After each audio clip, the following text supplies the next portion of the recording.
Good morning. It is Tuesday, March the 12th, and this is The Drill.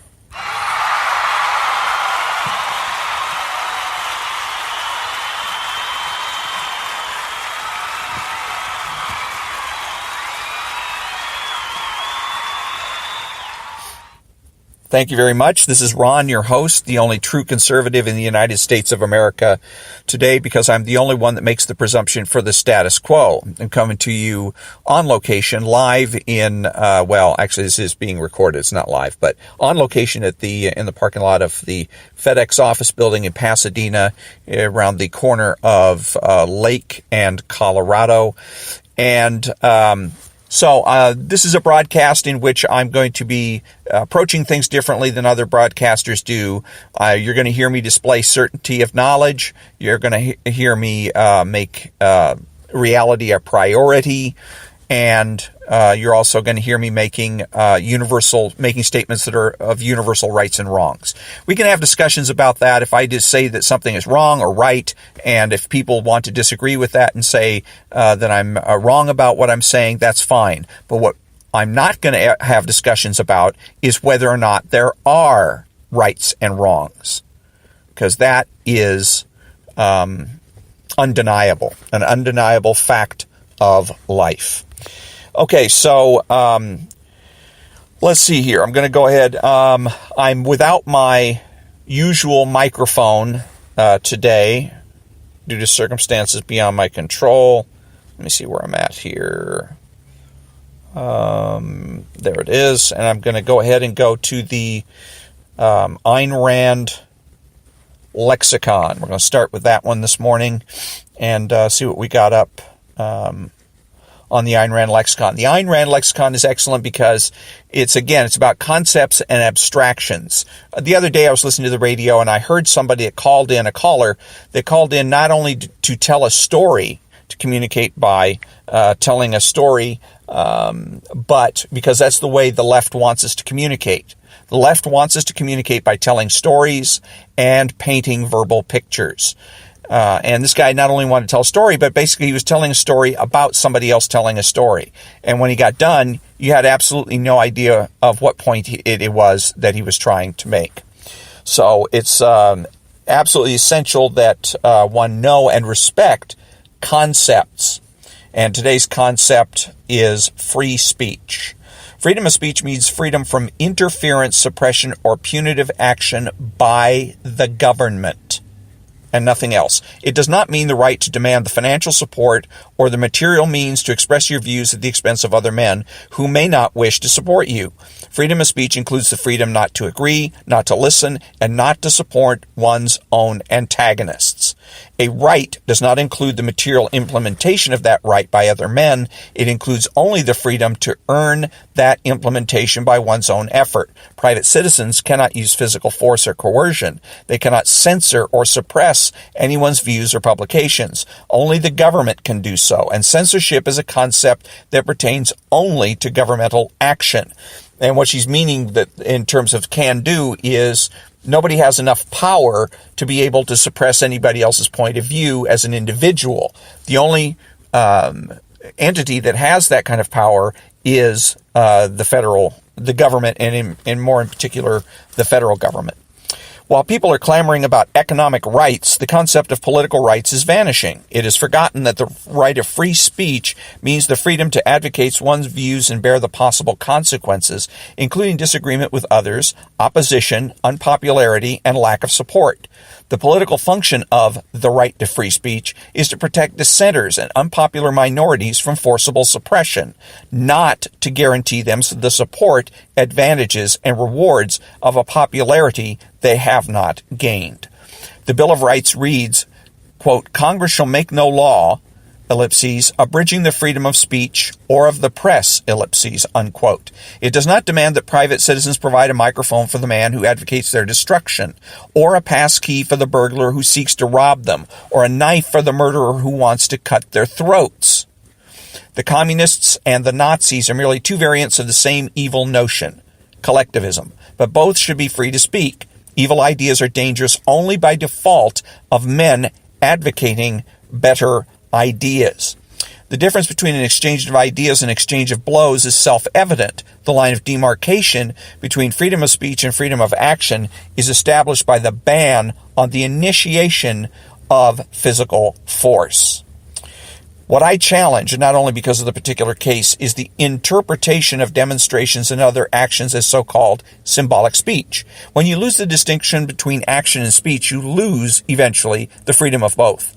The Skokie case is a good illustration of that principle. There's no such thing as symbolic speech. You do not have the right to parade through the public streets or to obstruct public thoroughfares. You have the right of assembly, yes, on your own property and on the property of your adherents or friends, but nobody has the right to clog the streets. The streets are only for passage. The hippies in the 60s should have been forbidden to lie down on city pavements. They used to lie down across the street and cause dreadful traffic snarls in order to display their views, to attract attention, to register a protest. If they were permitted to do it, the Nazis should be permitted as well. Properly, both should have been forbidden. They may speak, yes, they may not take action at whim on public property. And I want to go back to something here.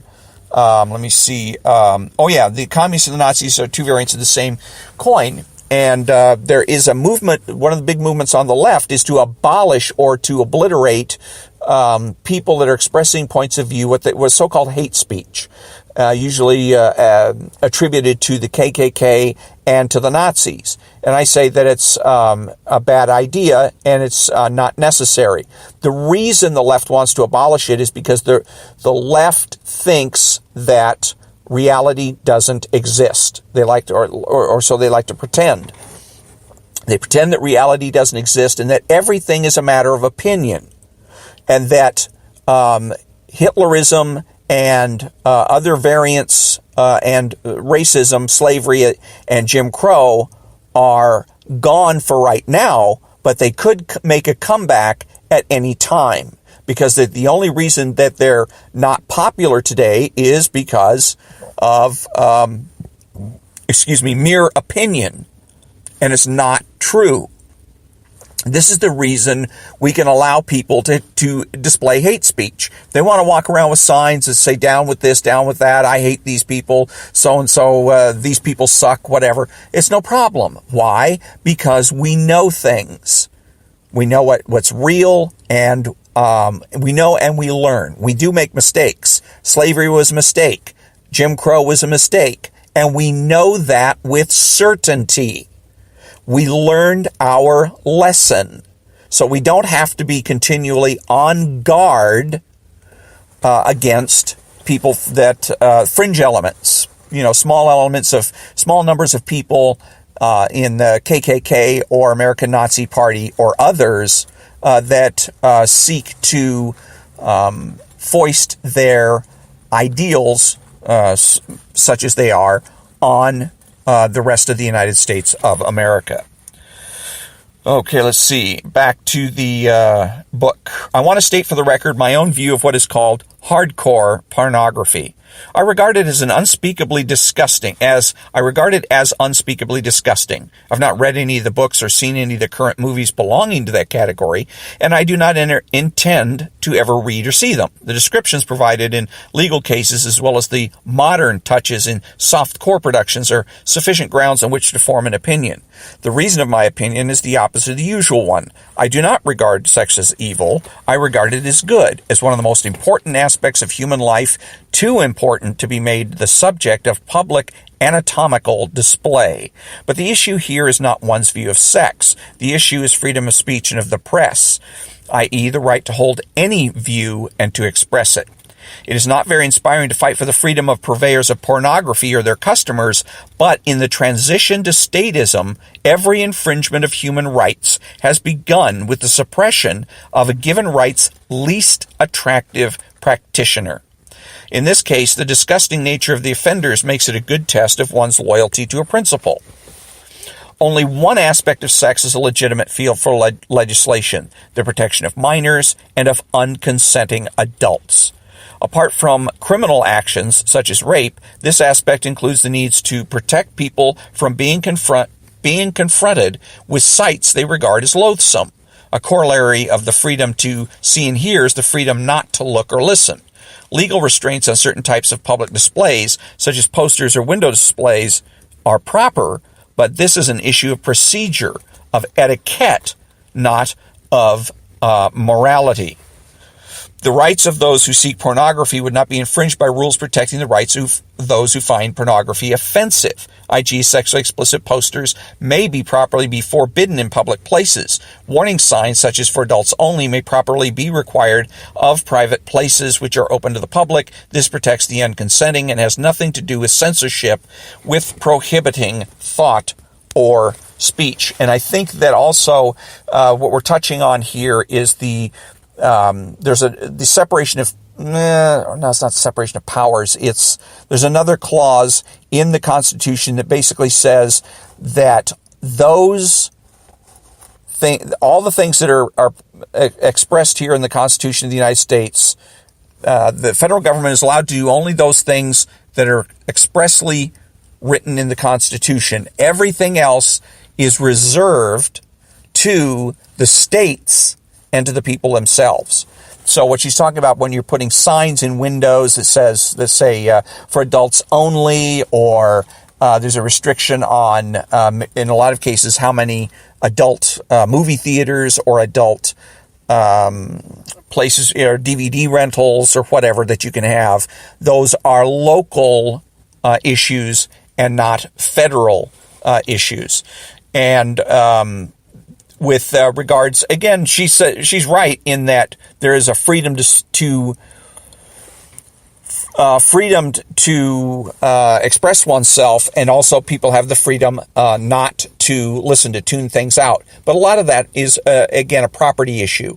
And property issues generally locally go to zoning. What is a particular area zoned for? Is it a residential area, or is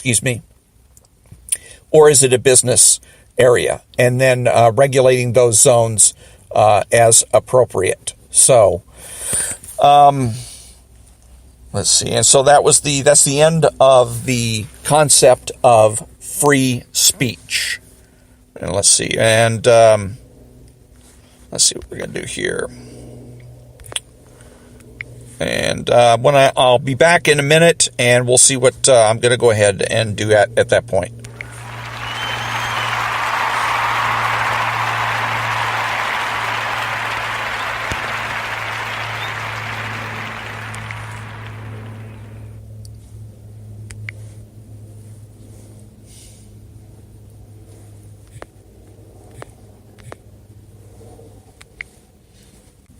All right, thank you very much. Welcome back. Rules for Radicals Defeated is what I'm going to be reading now. And this is Rule 2, never go outside the experience of your people. The author's going ahead and giving explanations of the various rules. Alinsky states the second rule as, never go outside the experience of your people. When an action or tactic is outside the experience of the people, the result is confusion, fear, and retreat. It also means a collapse of communication, as we have noted.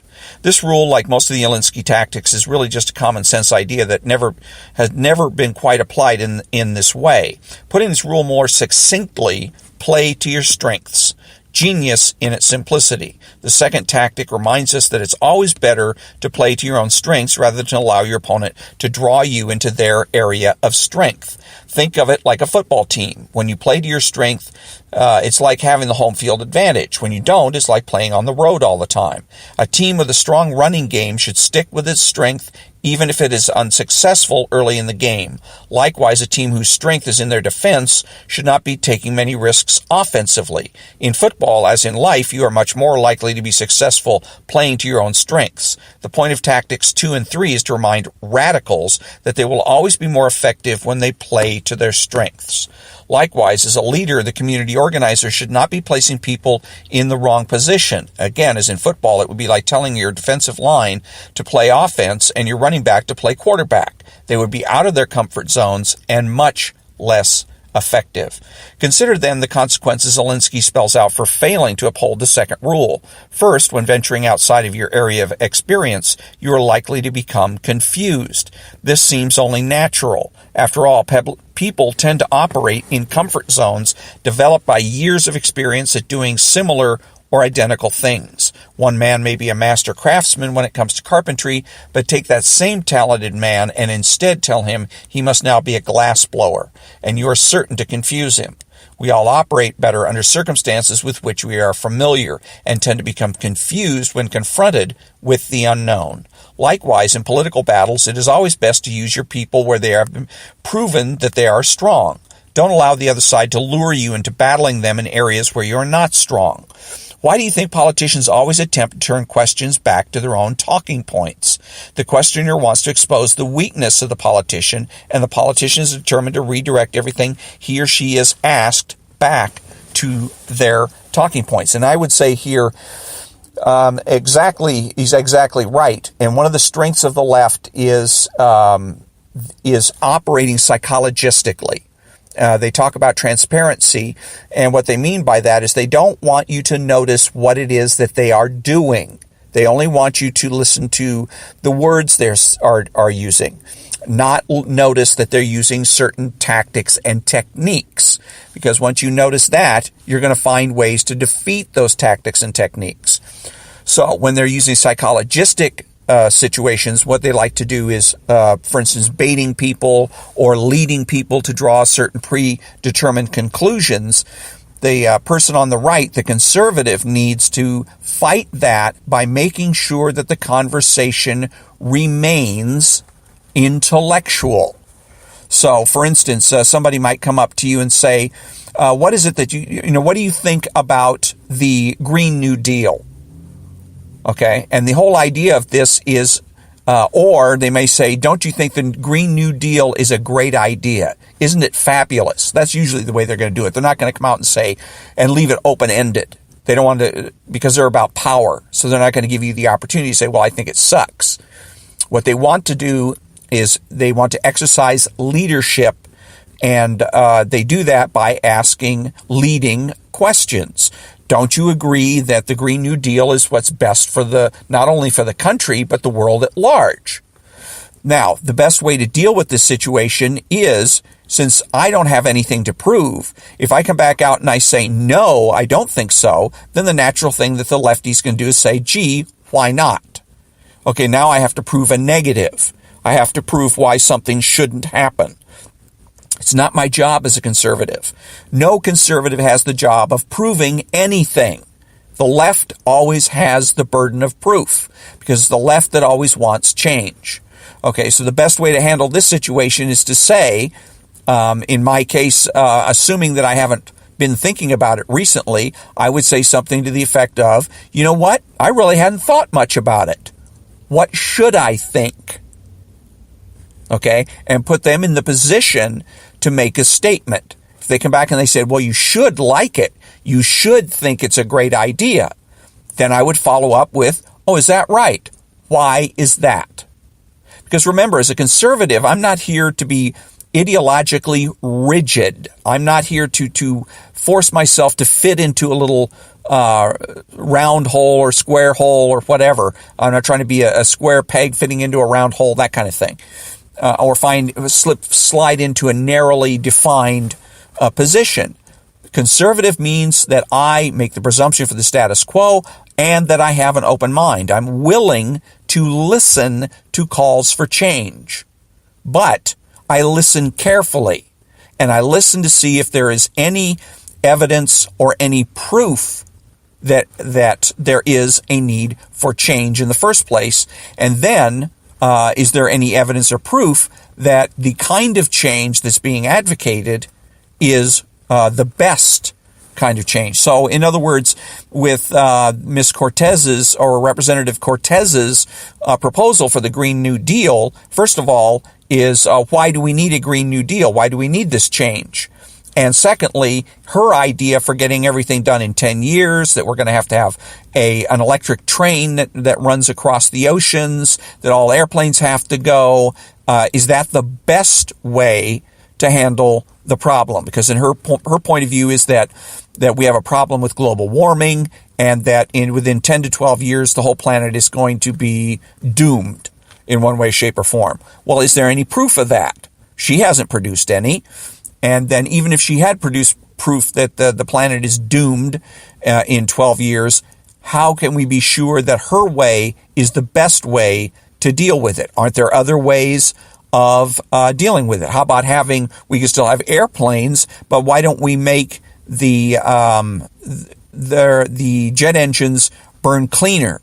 Or that we can have, isn't there any way to have electric planes? Right now, I think the weight is too much, but that kind of thing. Is there ways that we can modify our existing transportation situations so that we pollute less? That kind of thing. So, but the point is, yes, I'm a conservative. That means I make the presumption for the status quo, and I am looking for good arguments for change. So far, in regards to the Green New Deal, I don't see any. She hasn't made any specific concrete proposals. She hasn't come up with any rhyme or reason for why any of this should occur, other than she has said, trust me, the planet is going to be uninhabitable in 12 years, and then declared herself to be the boss. Well, that's not a convincing argument. And until I get convincing arguments, I'm going to support the status quo. I'm going to say that we should continue doing things exactly the way we've been doing them. Back to the book. Second, operating outside of your normal comfort zone can lead to fear. For example, let's suppose you were at a Tea Party rally. Everyone around you has generally the same philosophy and concerns that you do.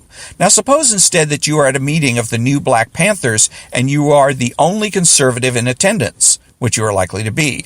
How would you behave differently in these two different situations? It seems obvious that you would feel not only comfortable, but also bond with those with whom you agree. On the other hand, you would likely feel confused and a bit fearful and would be anxious to get out of the Black Panther meeting. Third, alienation from the familiar leads to retreat. The point Alinsky is making is that when you are not operating in the realm of your greatest experience, you become less confident and find yourself much more likely to beat a hasty retreat. When you're talking about a subject over which you have mastery, you are confident and bold. You are unafraid to express your ideas and opinions. However, when you are forced to discuss a subject about which you know little, your first thought is to disengage. People who are confident in what they are doing maintain a constant offensive against their opponents, while people forced to act in a situation with which they are not comfortable are likely to retreat and play defense.